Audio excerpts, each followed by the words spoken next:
the court rules, and then if the attorney or their client is aggrieved by the court's ruling, they have a right to appeal.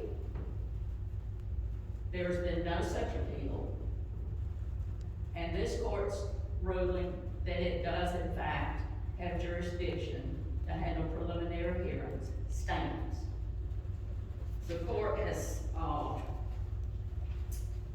cited in the record on August the 17th, several statutes that are right on point. And I will read that now. The jurisdiction of county court pursuant to Mississippi Code Section 9921 states in part, it shall have jurisdiction concurrent with the justice court in all matters, civil and criminal, of which the justice court has jurisdiction.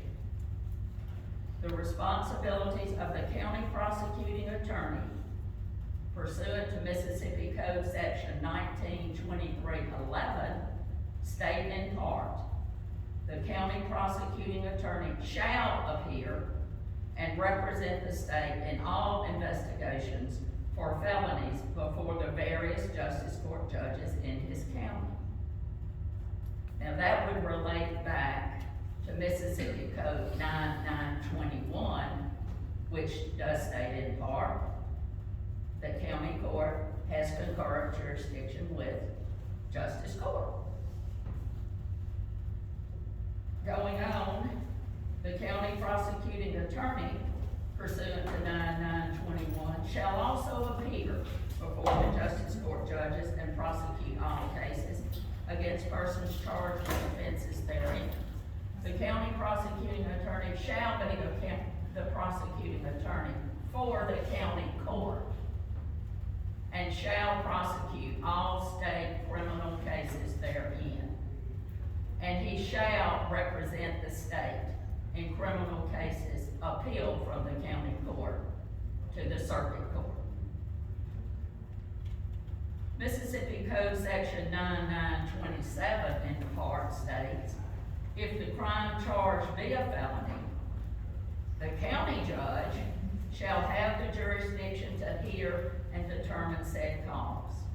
The same is now provided by law to be done by the justices of the peace, and to commit the person so charged with or without bail as the evidence may warrant, or to discharge the defendant. Mississippi Code Section 192311 in part states, the county prosecuting attorney shall appear and represent the state in all investigations for a felony before the various justice court judges in his county. Same of which relates back to Mississippi Code Section 9921 that says county court has concurrent jurisdiction with justice court. I have given Mr. Harper every opportunity to appear and represent the state of Mississippi, which he was duly elected to do. But he has failed to do so. Now, having said that, I have an email that he is very sick. I received that email yesterday. He is very sick, he is on strong antibiotics, he does not know when he will be able to return to his office. I wish him well. I hope he recovers very quickly. But all of this that has had to be brought into this courtroom this morning occurred prior, as far as this court knows, to his illness. This court will not allow Mr. Harper or any other attorney in Warren County to circumvent the process of the county court. As the county court judge, it is my responsibility for the orderly administration of justice. this date forward, if it has not been known or done prior to, no one, no member of the bar or no one will interfere with the orderly administration of justice in the county court of Warren County. I respect the position, I respect the court.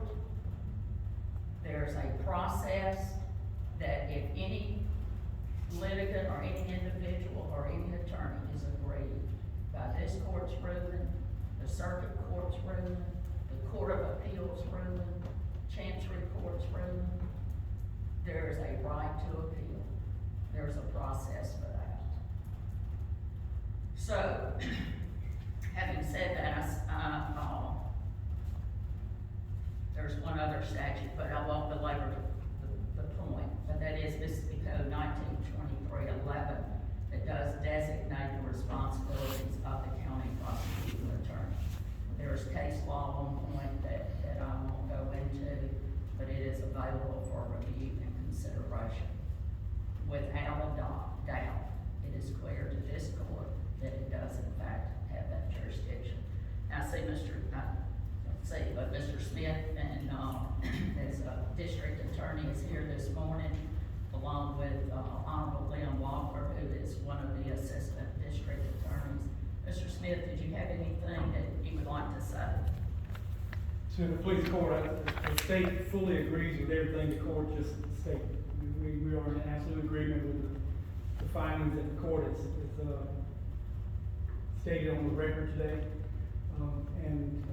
Also, as the court is aware, we have provided you some time ago with our position in this situation, whereas we agree that the county attorney has a responsibility of administering the preliminary hearings before county court. I think that's unquestionable, that it is the county attorney's responsibility.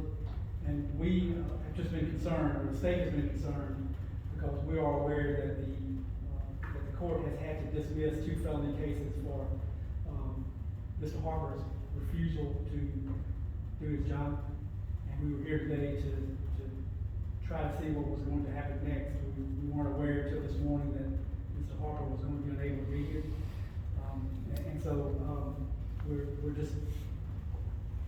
We just want everybody to do their job and administer justice in Warren County as it is supposed to be done. And if we have a break in that chain, there's going to be some problems. And as the state has indicated to the court, I believe the statutes are pretty clear, and the Attorney General's opinions are pretty clear that the district attorney, the office of the district attorney does not have responsibility for preliminary hearings prior to, or hearings prior to adoption. And in fact, it indicates that absent a written agreement between the district attorney's office and the county attorney, it appears that there is some argument that the district attorney does not have jurisdiction within the county. But all that aside, the office of the district attorney agrees with the court, agrees with the ruling of the court, and the facts and circumstances that you base that ruling.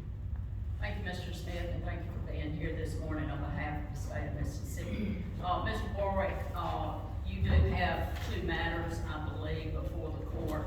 One being State of Mississippi versus Nicholas Patton, cause number 26053, that being a motion for a preliminary hearing, and cause